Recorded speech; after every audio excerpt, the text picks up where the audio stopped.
Good evening. Thank you very much for joining us on the news at 7. On NTA International, we're live in Abuja. I'm Ruth Aguela. Let's start with the headlines. President Buhari makes strong case for emergence of a strong single currency echo in West African region.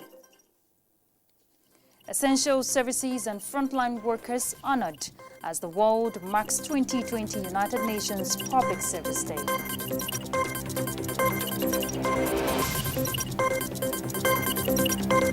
And Saudi Arabia reduces the number of Hajj pilgrims due to COVID-19 concerns.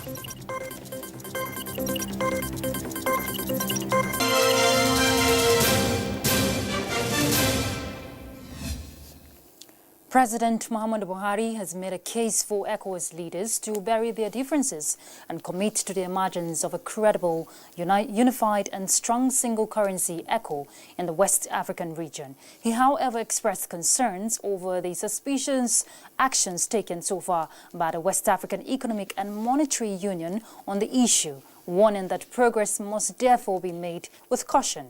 The president was speaking at an extraordinary virtual meeting of the Authority of Heads of State and Government of the West African Monetary Zone. State House correspondent Adamu Sambo has details. The crucial meeting, which had in attendance the presidents of Ghana, Gambia, Guinea, Sierra Leone and Liberia, was summoned to discuss and consider the implementation of the ECOWAS Monetary Cooperation Program, otherwise referred to as the Single Currency Agenda. And on this, President Muhammadu Buhari said remarkable progress has been made, including the adoption of the exchange rate regime, the name and model of the common central bank, as well as the symbol. He, however, expressed uneasy feeling that Francophone countries under the auspices of the West African Economic and Monetary Union now wish to take up the ECO in replacement for CFA franc ahead of the rest of member states. He noted that already French ministers have approved a bill to reform the CFA franc, and most, if not all, the French-speaking countries of the ECOWAS have passed legislations to that effect in their parliaments. It is a matter of concern that a people with whom we wish to go into a union are taking these major steps without trusting us for discussion. We cannot ridicule ourselves by entering a union to disintegrate potentially no sooner than we enter into it. We need to be clear and unequivocal about our position regarding this process.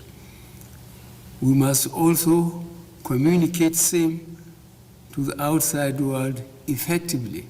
While restating the commitment of Nigeria and indeed Nigerians to the ECOWAS single currency, the president, however, made a case for the recommendations made by the Convergence Council to be critically considered so as to take a common position.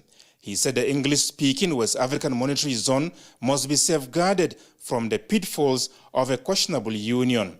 President Buhari insists that steps must also be taken towards the evolution of a monetary union with the right fundamentals that will guarantee credibility, sustainability, as well as the overall regional prosperity and sovereignty.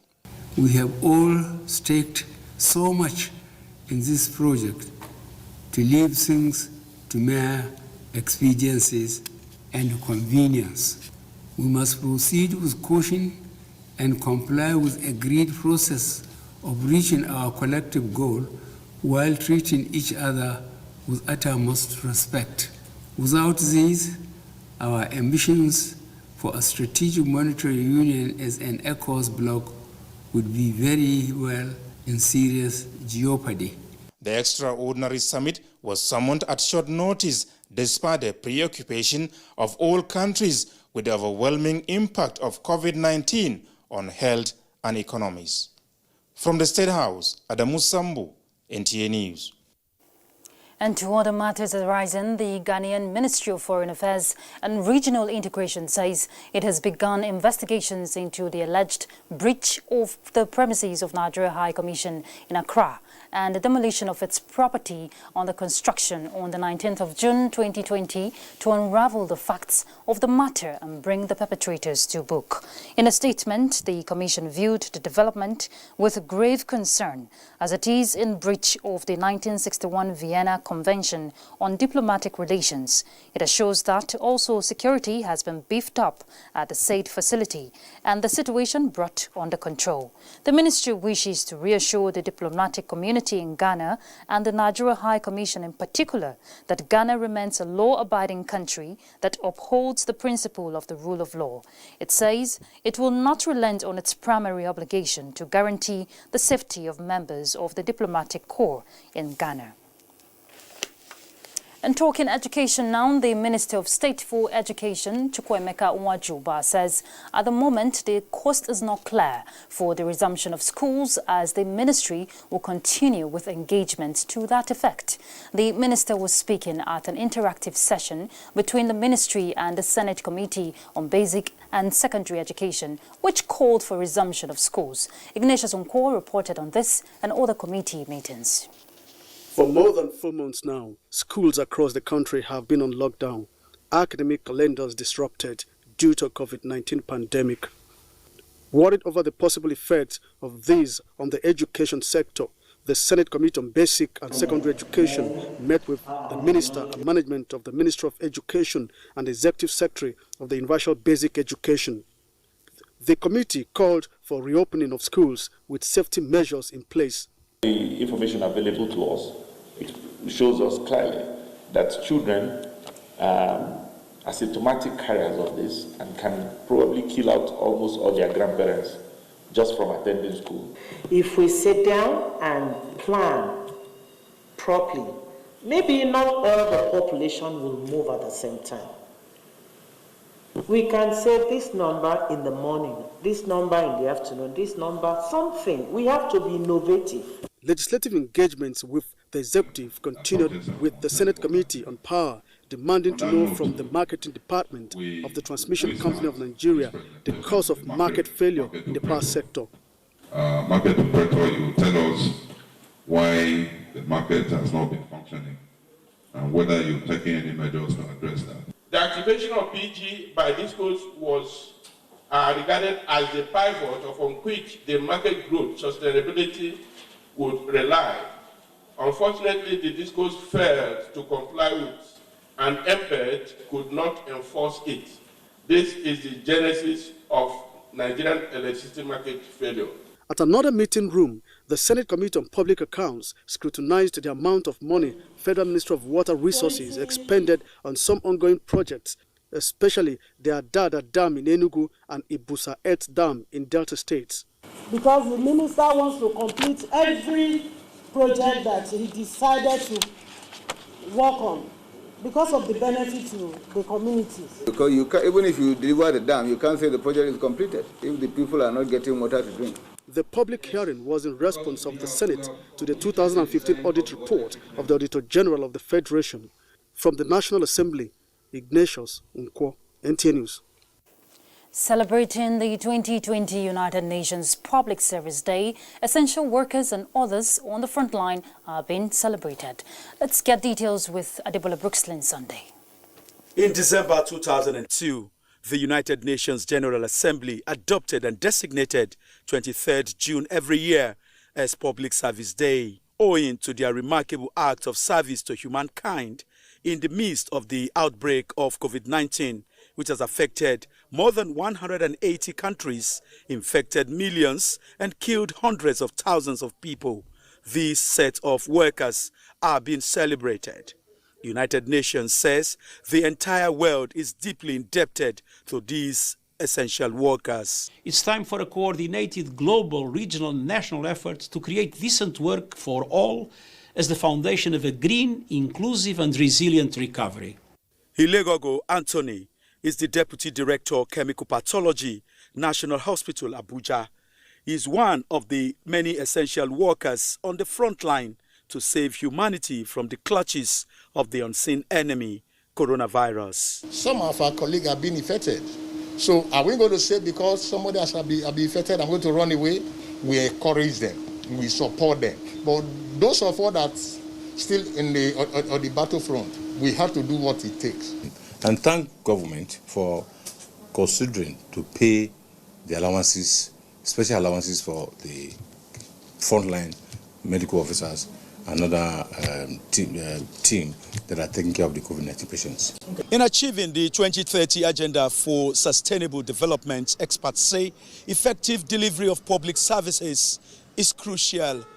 The e-learning platform has been upgraded, and we have now brought in strategic partners to fast-track the virtual learning training approach of the Institute.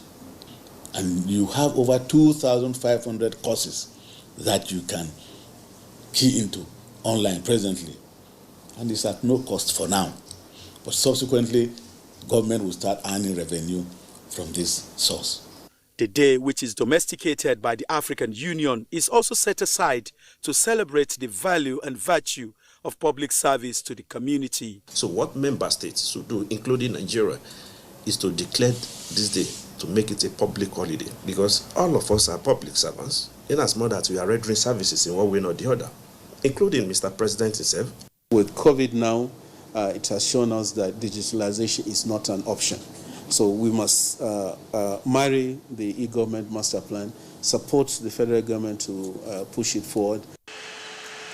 Since 2003, it is the first time that the day is being celebrated without the usual public service awards to promote and reward innovation and excellence in public services by recognizing creative achievements.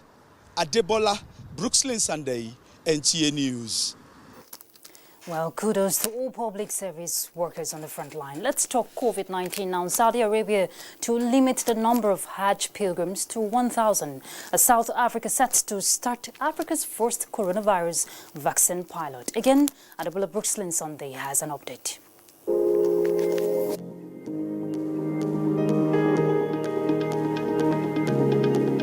Some Muslims have expressed disappointment at Saudi Arabia's decision to scale back this year's Hajj pilgrimage. However, many accepted it was necessary as the kingdom battles a major coronavirus outbreak. Riyadh said the Hajj would be very limited, with only pilgrims already in the country allowed to perform the rituals, marking the first time in modern Saudi history that foreign visitors have been barred.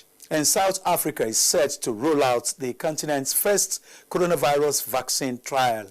The vaccine, developed by the Oxford Jenner Institute, is already being evaluated in the United Kingdom, where 4,000 participants have signed up for the trial. As at about 7 p.m. local time, 9,255,627 persons have been infected with coronavirus globally. From this figure, 475,896 people have died, while 4,986,500 have recovered, as published on the COVID-19 dashboard of Worldometer. The Africa Center for Disease Control has put the total number of COVID-19 cases in the continent at 316,079. 8,339 deaths and 150,377 recoveries. The Nigeria Center for Disease Control says 20,919 persons have been infected with coronavirus in the country. So far, 7,109 persons have recovered, while 525 fatalities have been recorded.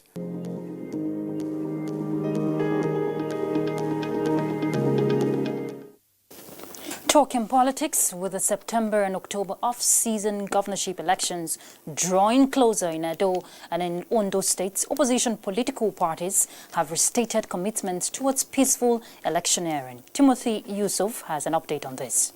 From the major opposition political party, the PDP, the National Secretariat has been a beehive of activities, with aspirants coming to either pick up expression of interest and nomination forms or submitting same. Our primary election will be free, fair, clean, clear, and democratic. The situation is same at the National Secretariat of the Action Democratic Party, ADP. Political parties are very important. They are key elements of democracy if you want to develop democracy in any environment. Meanwhile, it is another time for a reminder on political players that election is not war. We need peace in Edo. We need peace in Ondo.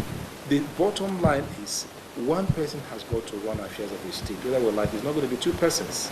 Our political parties must be seen and that they have internal democratic process. The Edo and Ondo state governorship elections are slated for September and October 2020 in Abuja. Timothy Yusuf, NTA News. We'll take a quick break now. We're back shortly. Stay tuned. Nigerians, let us take responsibility. Stay healthy, stay safe, and curb the spread of the virus. Take responsibility. The coronavirus spreads from one person to another. Let us avoid crowd gathering of any kind for any reason. Take responsibility. Avoid traveling from one state to another during these lockdown restrictions. Obey all the rules that are put in place. Take responsibility. Stop spreading fake news and unverified reports about the coronavirus. There is no known cure for COVID-19. Take responsibility.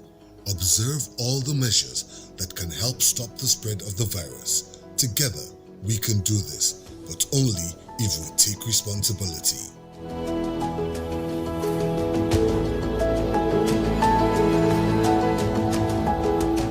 This message is brought to you by the Nigerian Television Authority, NTA, Africa's largest television network. Thanks for staying tuned. The American Federal Bureau of Investigation has commended the Economic and Financial Crimes Commission for offering assistance in the investigation and prosecution of 6 Nigerians involved in business email compromise and wire fraud in the United States of America. United States Attorney Joe Kelly and Special FBI Agent Christy Johnson, in a release made available to the EFCC, commended the Commission for its past and continued assistance in pursuing those that engage in business email compromise and other fraud schemes. The 6 Nigerians indicted by the FBI are accused of violations of federal laws. The FBI described the EFCC as one of its foreign colleagues abroad and expressed appreciation for its commitment to working together. The operation, codenamed Operation Rewired, was a hit against transatlantic syndicates of cyber criminals operating in intricate, sophisticated networks. 167 Nigerian suspected cyber criminals were arrested, and a total sum of $169,850 United States dollars and 92 million naira were recovered from the suspects. Let's look at other issues. Nigerian women professionals in engineering have come out to say they are ready to partner with governments and organizations to educate, sensitize, and encourage the girl child to embrace science and engineering to help shape and develop the nation. The Association of Professional Women Engineers of Nigeria, APWEN, gave this assurance in a mentoring walk to mark this year's International Women in Engineering Day held in Abuja. Justin Bem Unyi reports that the day came with the theme, the role of women in shaping the world. This is the maiden edition of the celebrated day in Nigeria, the 2020 International Women in Engineering Day, to celebrate the outstanding achievements of women engineers throughout the world. And the Association of Professional Women in Engineering, APWEN, is harping on the theme of the day to intensify awareness on the need to push women to the forefront to play the role of creating and helping to educate the world. The advocacy is that women want to be more involved in shaping the world and developing a sustainable nation. Ladies, also women out there, can also go out and go after their potentials, being an engineer, a site engineer, a mechanical engineer, any form of engineering. We should not look down on women. Women has the strength and power to do exploits. Just as key players across the world are lending their voices, the women engineers in Nigeria are using this day to sensitize and kick against all actions of violence against women and girls, as well as discrimination. We all know generally people say that when you educate a woman, you educate a community, you educate a nation. And so when you put the women in the forefront, you know that the women are there to do the right thing. Please let the men in every profession join the women in engineering to reshape the world for sustainable development. And that is why we are out here today to celebrate the International Day for Women in Engineering. The International Women in Engineering Day is now in its 7th year, and it is an international campaign which raises the profile of women in engineering and focuses attention on the amazing career opportunities available to girls in the industry. Justin Bemunyi, NTA News.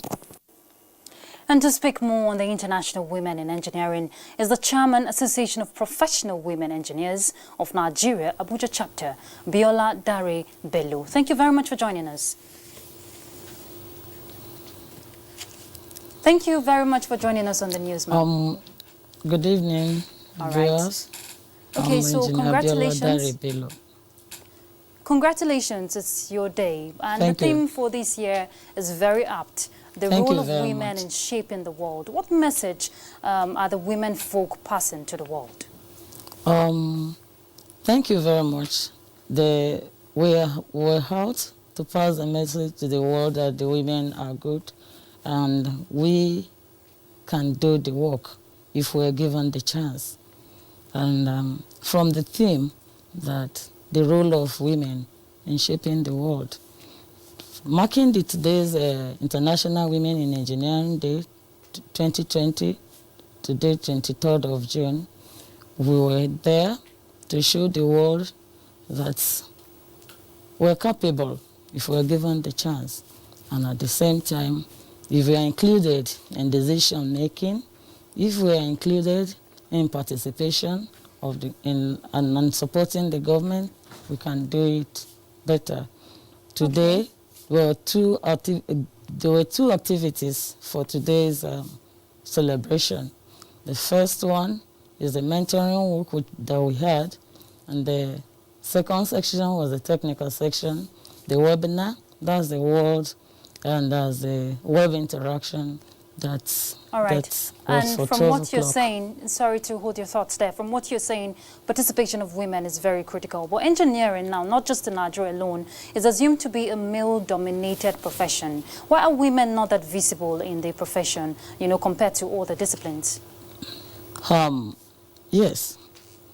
It's not just today that we're seeing that, and it has been happening. Even you can look at it from the forefathers, that you have a girl child in the house and you have a male child.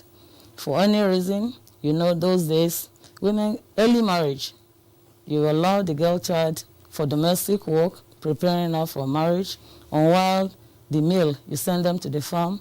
During the time of education, as the lead came in, then you prefer to push the males to the school, not knowing that women too have potentials and becoming something. And at the same time, in the recent times, when you get to the market that you want to buy something for your kids, you get the girl child, kind of doll with there or something to be pampering, while the other one, the male child, you prefer to give them something to dismantle. You prefer to give them something that is charging the brain, that they can easily dismantle, bring them back. You give them your phones to work on. And at the same time, those things, you are preparing them.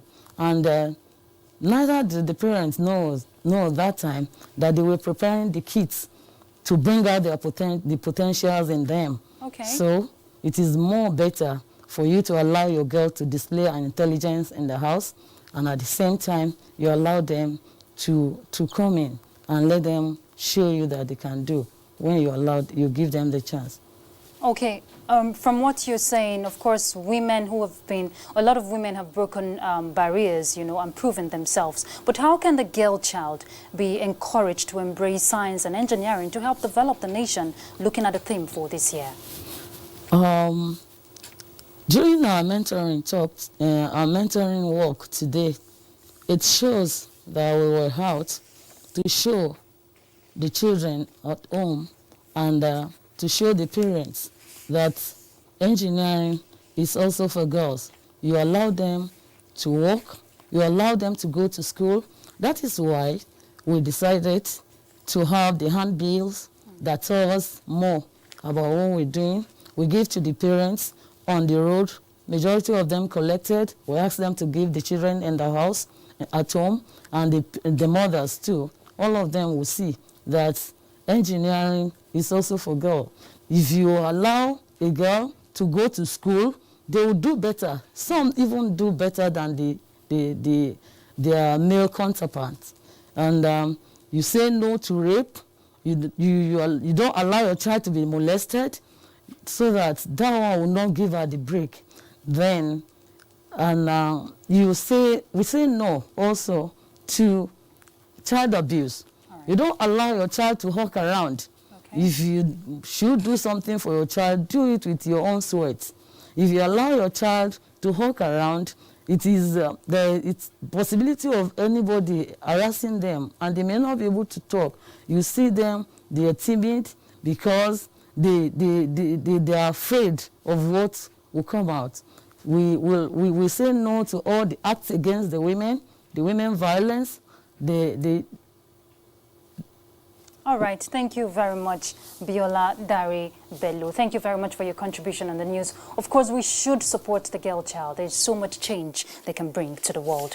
Let's look at security matters. Chief of Air Staff Air Marshal Sadiq Baba Abubakar says operatives of the Nigerian Air Force under Operation Wutandaji neutralized 10 bandit camps in Katsina within 3 days of air operations. The Chief of Air Staff, who was in Katsina on assessment of the ongoing operations, also inspected the construction of taxiway apron, hangar and aircraft shelter located at Umaru Musa Yaradua International Airport, Katsina. Shehu Adamu reports.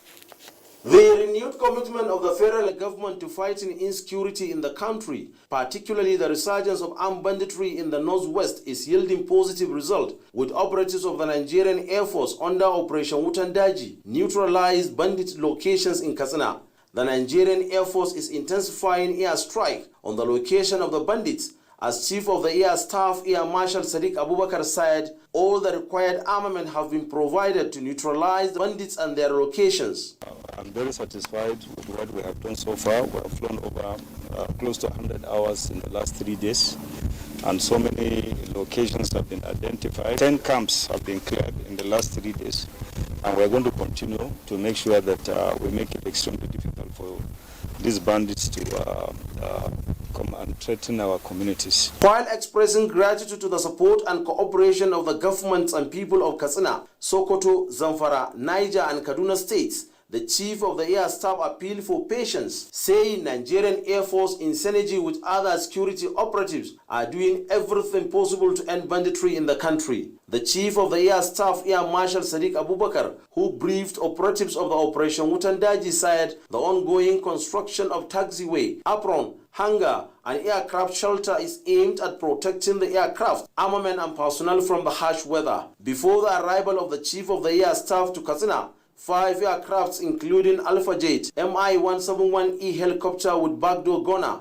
Nigerian Air Force surveillance aircraft, and Mi-35P helicopter gunship departed for a mission to the front line. In Katsina, Shehu Adamu, NTA News. President Muhammadu Buhari commiserates with former Minister of Education, Mrs. Obiageli Ezekwesili, and her entire family over the passing of her mom, Mrs. Cecilia Nwanyaka Ujubuonu. In a statement signed by Special Advisor to the President, Media and Publicity, the President urges Ezekwesili, her family and all associates of the late mom to find strength in the good works of Mrs. Ujubuonu, whose testimony of reverence for God and service to humanity continues to resonate. President Buhari condoles with the grandchildren of the late businesswoman and members of the Redeemed Christian Church of God, knowing they will particularly miss her counsel and guidance, garnered from years of working hard to raise a disciplined and focused family. On that note, we're done with the news. Thanks for your time. Ruth Aguilera. Bye.